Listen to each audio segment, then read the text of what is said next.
મિત્રો, તમે છૂટાછેડા તો અનેક વાર જોયા હશે, પરંતુ શું ડુંગળી લસણ ખાવા બાબતે છૂટાછેડા થયેલા જોયા છે ખરી? અમદાવાદમાં છૂટાછેડાનો એક અજીબો ગરીબ કિસ્સો સામે આવ્યો છે. એક દંપતી વચ્ચે ભોજનમાં ડુંગળી અને લસણ ખાવાની બાબતે થતા ઝઘડા એટલી હદે વધી ગયા હતા કે લગ્નના 11 વર્ષમાં જ આ વાત છૂટાછેડા સુધી પહોંચી ગઈ હતી.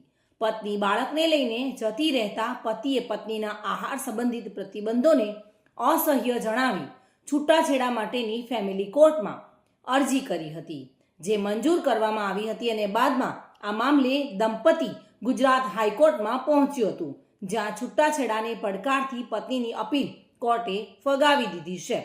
પત્ની માટે અલગ અને પતિ સાસુ માટે અલગ જમવાનું બનતું હતું, પરંતુ આખરે આ વિવાદ હાઈકોર્ટમાં પહોંચ્યો છે.